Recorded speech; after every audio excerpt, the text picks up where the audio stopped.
Kenny Robinson Jr. has the most unconventional path to the NFL out of any prospect available. After spending 2 years starring at West Virginia, Robinson played professional football this past season, but not in the NFL. How? Why? Let me explain. The story of Kenny Robinson Jr. Hailing from Pittsburgh, Pennsylvania, Kenny Robinson was universally considered a 3-star recruit out of high school. Ultimately, he elected to attend West Virginia University. When Robinson got to Morgantown, he jumped right into the mix of college football. He played in all 13 of the Mountaineers games his freshman season and got the starting nod 8 times. As a safety, Robinson was named All Big 12 Conference Honorable Mention his freshman season. During his sophomore campaign, Robinson was looking to make a name for himself, and he did just that. While starting 12 games at safety for West Virginia, Robinson was an All Big 12 first-team selection, collecting 4 interceptions and ranking second on the West Virginia defense with 77 total tackles and 52 solo tackles. After his standout sophomore campaign, Robinson put his name in the NCAA transfer portal. He was in the middle of a conduct violation involving academic fraud that essentially booted him from the school. Instead of going through the hardships of the NCAA and dealing with the academic and eligibility rules, he opted to create his own trail and go to the XFL. For him, it may have just been an easier route for him to reach his dreams of making it to the NFL. The NFL requires that you must be out of high school for at least 3 years before you can put your name in the draft. The XFL gives Robinson an extra year to get paid, as well as get the experience of playing against pros for an entire year before trying to make an NFL roster. Robinson's transition to the XFL is unique because he was the first player with college eligibility still remaining to enter the XFL Draft pool.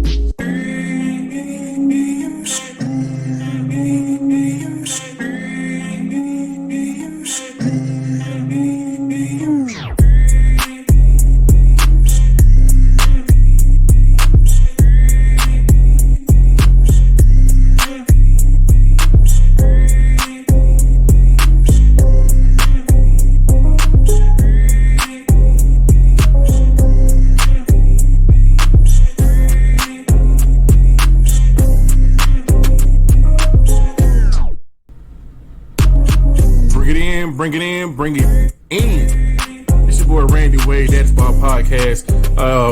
We're going to go ahead and get into another episode. Frankie Rob can't be here in this episode, but I just like to tell everybody to keep following us on Twitter, on your social media, Facebook, Instagram, all that kind of stuff, and keep coming with feedback on different episodes and stuff like that. This is going to be a very, very special episode.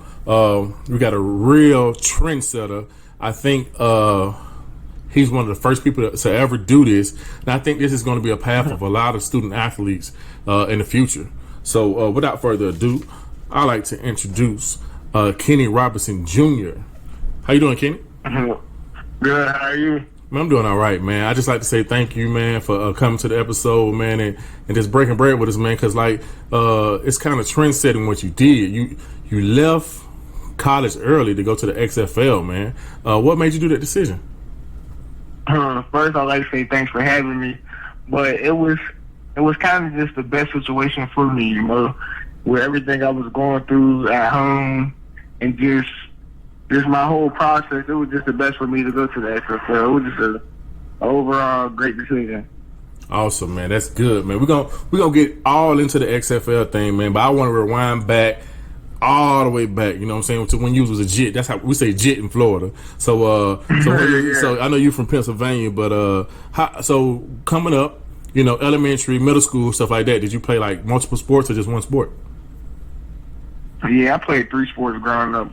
I played baseball, football, and basketball. I played baseball until I was like in 9th grade, and then I quit playing that. But I played basketball all the way until college. Okay, so what made you choose football over the other? Football was just kind of more natural, honestly. I mean, football was easy. In the Western PA, that's all we really got is football in Western PA. Not many guys play basketball. Okay, I hear you. Kind of cold. I can understand that. And so going into high school, I see that you played multiple positions. Quarterback was one of your positions. So what other positions did you play? Wide receiver, linebacker, safety, I played everything, honestly, on defense. And shoot, wherever they needed me on offense, too. So did you play like quarterback like the whole season? Like you played both ways, or like just sometimes? I played both ways all throughout my career. There was no way it was taking me all defense. But definitely, I played quarterback. I didn't play quarterback until my senior year. Okay. Growing up, I played quarterback my whole life, but until I got to high school, I started playing wide receiver, and then I played quarterback the whole year. I went to receiver probably one time just to play against he was the number one corner in the nation at the time, was Lamar Wade. And they put me at receiver just to play against him for that one game. But it's funny, man. Quarterback. It's funny that you mentioned that his uncle hit me up on social media to try to see if we was related because we got the same last name or whatever. So it's funny that you mentioned that though. But that's awesome, man. So how was your school? Was it like went to the playoffs, any championships, anything like that? We went deep into the playoffs my senior year. It was the first year program. It was my first year. So I went to 3 different high schools in high school. I went to Central Catholic my first year. It was a Catholic school, private school. It was super expensive. They wouldn't give me no financial aid. So I ended up leaving there after my freshman year. And then I went to a university prep. It was a city school. I went there for 2 years and then I left and went to a Christian school my senior year just to focus on school and everything. It was a first year program. And ended up taking them to the playoffs and football, deep in the playoffs. And then I took them to the championships in basketball. So was it like you get in trouble at the second school? That's the reason why you went to the last school, or it just was an opportunity that somebody approached you with? No, it was just an opportunity just to be able to focus on my grades and just be able to get help with my SAT scores and everything. Awesome, man.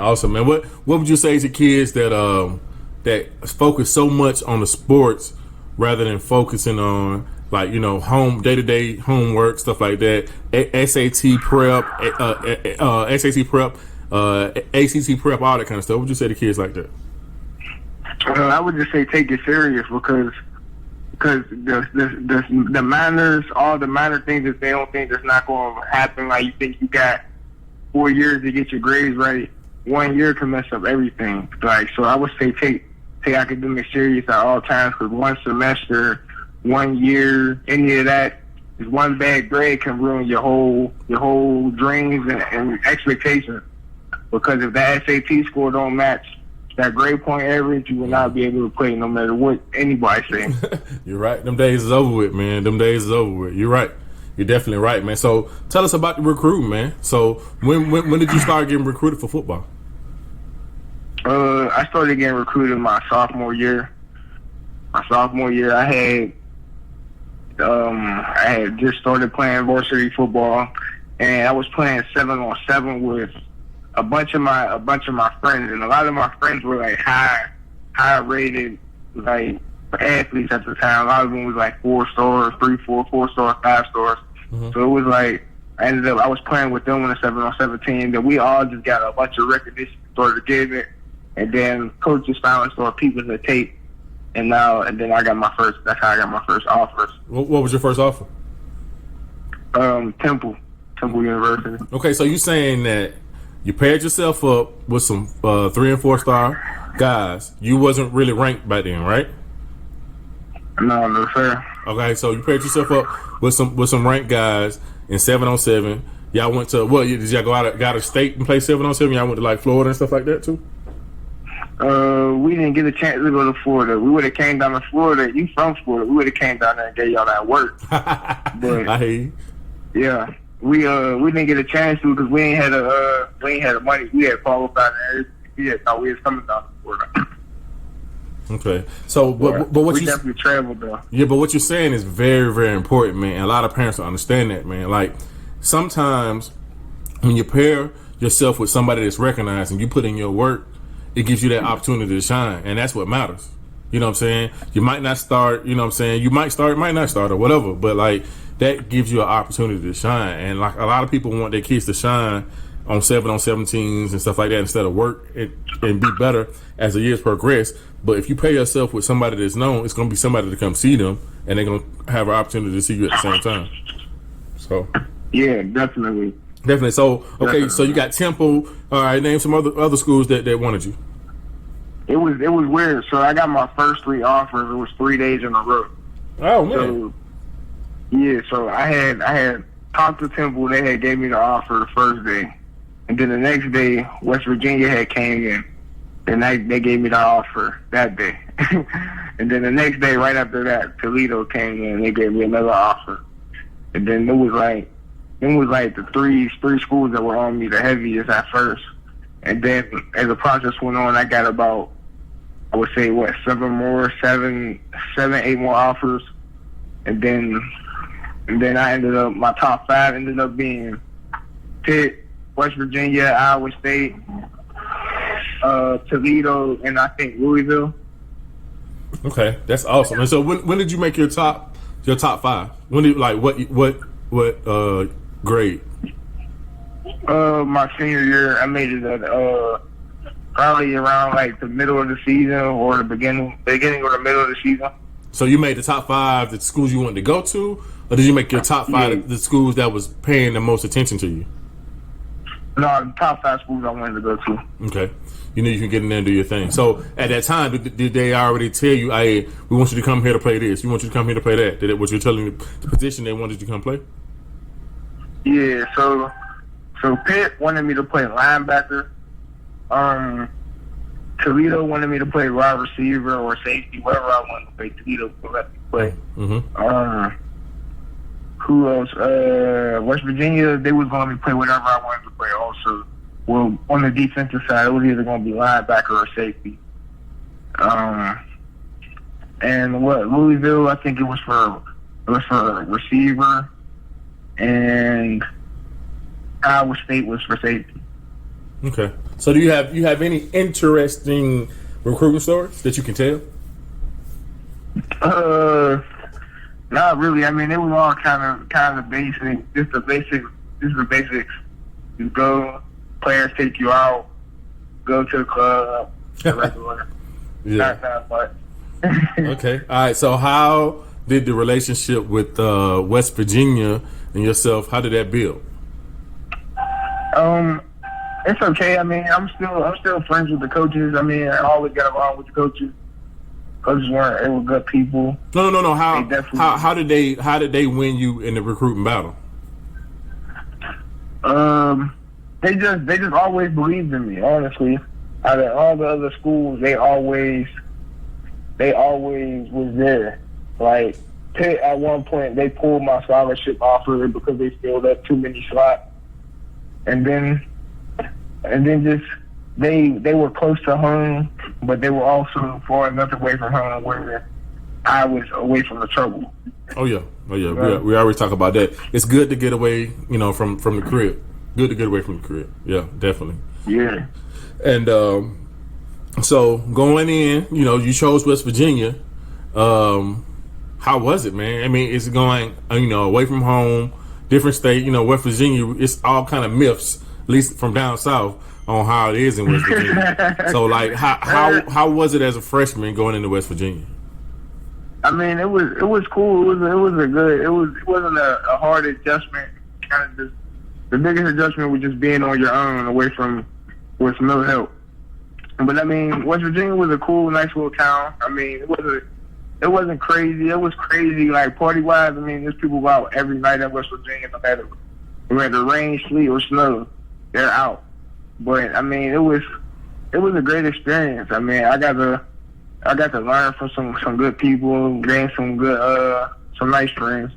Just network a little bit. It was a great experience. Okay, what was the hardest adjustment? So the hardest adjustment was being away from home, or hardest adjustment was just being in a new system? Just not being when I first got there, my hardest adjustment, I feel like it was just not playing. Not playing as much as I wanted to play. That's a good one. My first game, I didn't play at all. I played 2 snaps of special teams, and And it was kind of hard because during camp, I led the whole team in interceptions throughout camp. Mm-hmm. So, like, I knew I had a senior in front of me, but it was like I'm producing. So it was kind of weird. But I understood that that was really his spot. He was an All-American. And, it was like, I'm coming in, I gotta wait my turn. Mm-hmm. Mm-hmm. So that was it was kind of hard. But go ahead. You can No. Go ahead. Keep going. But but as the time went on, I had to learn that like it's a long season and things are gonna happen. Like it's a long season. I had to talk with these people, the older guys on the team. They were telling me like it's a long season. Like we're gonna need you at one point. And it was crazy that it was the next week where we were actually doing good. We were winning, but our coach was so mad. Our D coordinator was like mad about the corners. The corners was missing so many tackles. He ended up throwing me in there at corner. And then I ran with that, and I started at corner for the next 2 games. And then as the season went on, more injuries happened, and then I ended up moving back to safety. How important? Started safety the rest of the year. How important is it to have a positive attitude, man? How important is that? It's very important because when you have a negative attitude about things, you're not always in the right mindset. So it kind of distracts you from what you're really supposed to be doing. So when you're not focused and you're mad about one thing, it's keeping your mind off for all the things you're supposed to really be doing. So I got a lot of my son's friends. I got 2 kids that play. One kid is about to be a freshman this year. My other son is a redshirt junior or whatever. But so how important is it to learn the playbook? A lot of kids, it's hard for them to get that playbook. Did you have issues with it? No, I actually get things very quick. So I really didn't have many problems with the playbook, and that's really what got me on the field so fast. Because unlike a lot of the guys who came in my class, I understood the playbook, and I was always in the right position when I was supposed to be. Yeah. And that was a lot of things for a lot of the guys. They couldn't get that, and it wasn't even. It was a lot of the things that they don't understand about coaching, about just doing what the coaches say. Like all coaches, they understand that things happen in the game and stuff be moving fast, but they understand that you got to do everything that coach says to get the opportunity that you want. Like you got to make plays before you do any of your own things. Like you feel what I'm saying? You need to say that again. Yeah, you're right. I mean, so many people think it's just your talent, and it's not the fundamentals and what the coaches are teaching you. Because at the end of the day, if you did exactly what the coach says, even though something wrong might happen, you can only go to the coach and be like, I did exactly what you said. If it's on film, it's on film. How much film do How much film y'all used to watch? Yeah, definitely. You used to watch a lot of film? Yeah. I definitely when I got to if I don't if I don't understand something, I'm definitely watching it over and over again, and I'm trying to put myself in position so I can get a better understanding of it. So if I'm having a real lot of troubles with something like a playbook or something, I'll really go over it. I'll take the time to go over it because it's really people don't understand that it's really only you only need a good 45 minutes. A good 45 minutes, and you got 45 minutes every day to just to look at something real quick. Yeah. And it's not even that hard. Like people just fail, people's time management be all messed up, and it's really not that hard. So what would you say to a senior, that's he has his top 5 and all this kind of stuff, and he's trying to prepare himself for the next level? What would you say some things that he might need to do to prepare himself? Just gaining knowledge of football, just learn football. Just the basics, just learning the basics of football will take you a long way because a lot of the guys who you're going to go to school with, they're not going to know the basics of football. A lot of people are just great athletes and know how to do things, but knowing football will just put you all the way ahead of the game because a lot of coaches don't expect you to know everything. They don't expect you to know nothing for real. Mm-hmm. But you just knowing basic football terminology and just how to play things, just watching film of yourself or just anybody. Like it always puts you ahead of the game. That's awesome, man. That's awesome. So, like, give me that moment, man. Like, in this 2 years, man, all the rivalries West Virginia has. Like, give me that game, that moment where you kind of did your thing. I would say the Iowa State game my freshman year, where I got like a big 4th-down stop to win the game. It was like that was probably one of the best. That was probably one of the best feelings. Because I felt like I played good that game. I think I had 2 TFLs and the pass breakup to win the game. And so it was like, and I had, I think, about 8 tackles or something like that. So I feel like I had a great game that game. So it was like one of my best games, and I felt good about that one.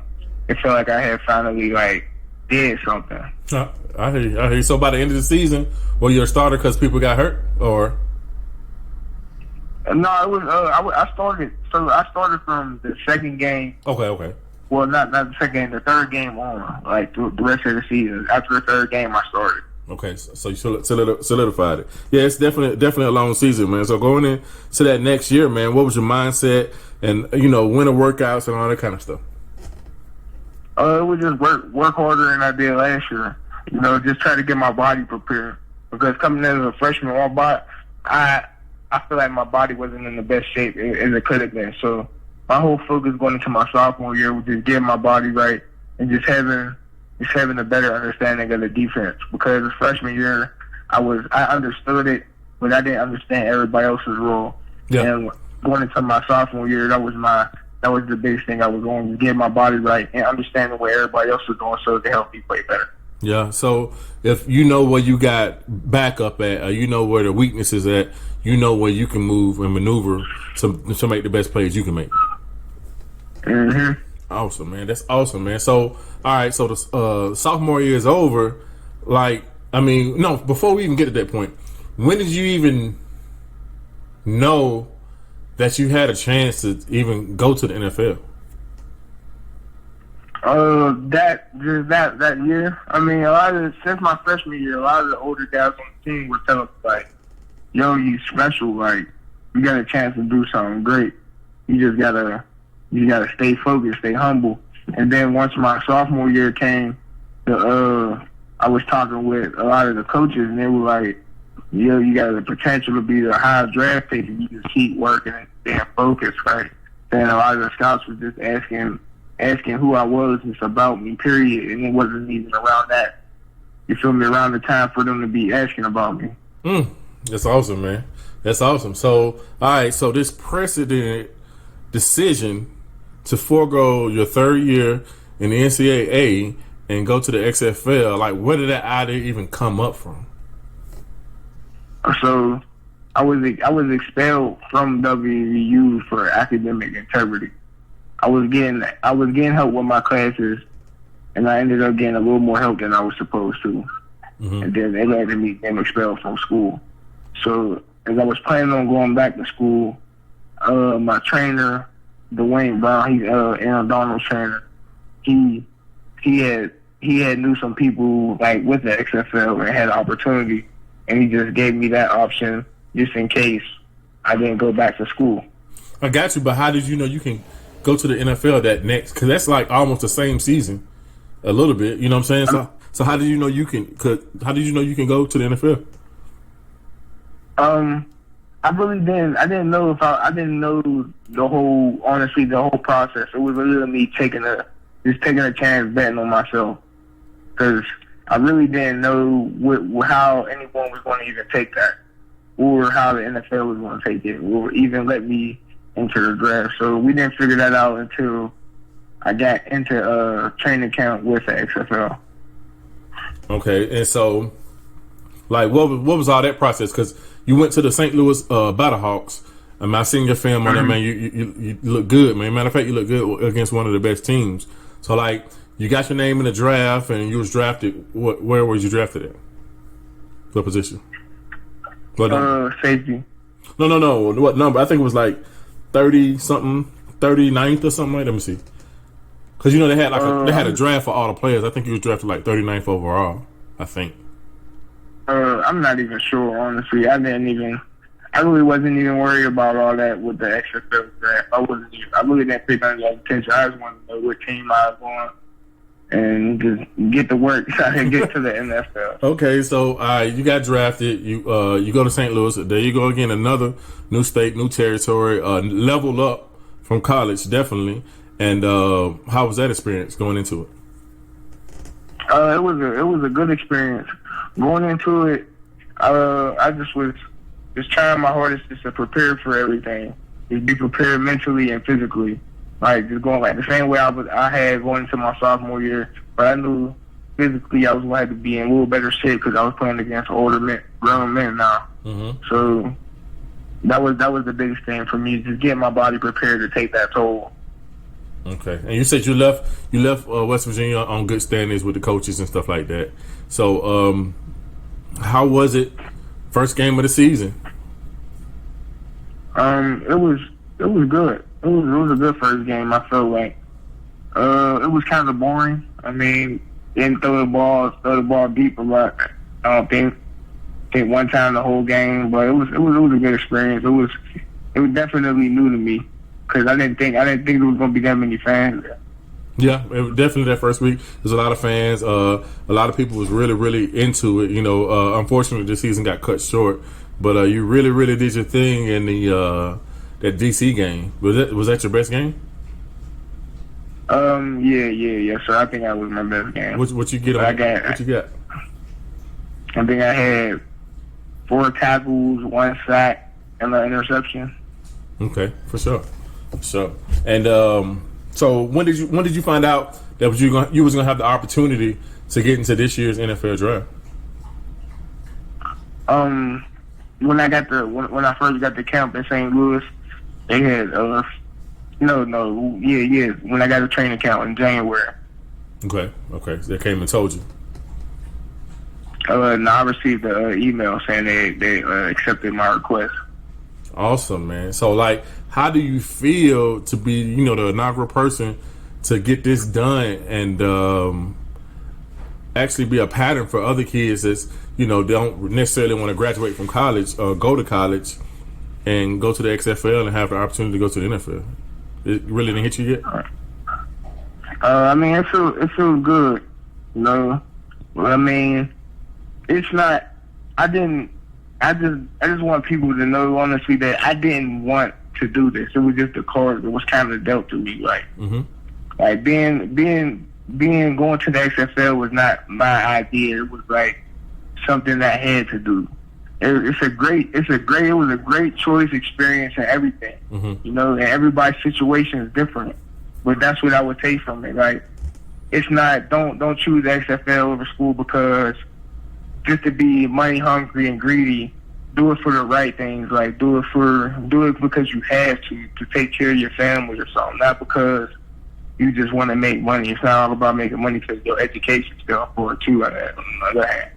Awesome, man. That's great. That's great feedback for the future generation, next generation. So, how would you say your experience was as far as XFL training and getting you ready for the NFL and the college situation training and getting you ready for the NFL?